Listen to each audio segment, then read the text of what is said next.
And the government tells me that I am very dangerous.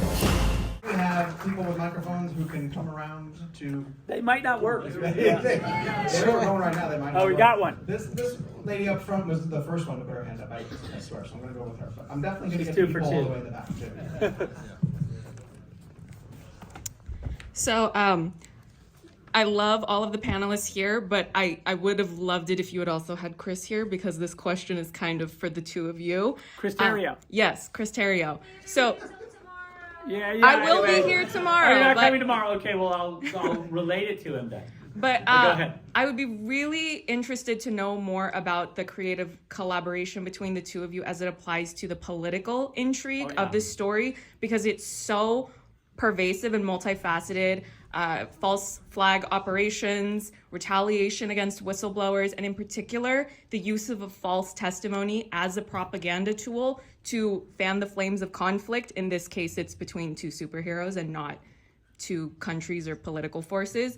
But it conjures historical memories of things like the Naira testimony in 1990 for the Gulf War, and, Colin Powell with the WMDs. So if you could offer, as much time as you're able to give to this really big topic, because it's really interesting, and it's such a unique way to tell a superhero story that, like, none of these other superhero stories are going there, but you two went there. Yeah, we were really, yes, that's a great question. That's a great and I will say that, this could be like its own, college class we could teach about that. But instead, I will say that, yes, Chris is very, and was very interested in, sort of unilateral power and how that would be represented by Superman and or Batman, and that on a local level or on a global level, the two of them represent,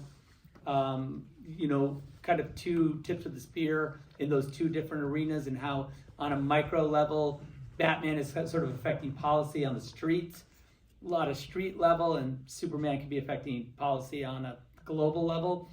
And what are those tools? Even just subtly in if you're looking at maybe it's not that subtle, but if you're looking at the protests against Superman outside the Capitol, there's one of them has a drone, on a stick, because we were saying, it's that level of sort of how do you take an icon like Superman and superimpose those powers over whatever,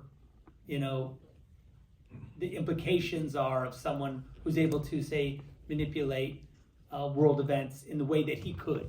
And even in our story, he's not really doing it to that level, but certainly there are forces around him that easily can take what he does and shape it in a way that when it gets to the public, it's sort of something else. And that's obviously a thing that, unless you're naive, could be happening in the real world every day. So that was really a thing we talked about all the time, and with many examples that, when you look at the movie, you can really see how it applied to the time we made it, and literally it really does stand the test of time in the sense that it, we could have made this movie yesterday and still has the same impact. Anyway, so. Thank you. Very much. Thank you.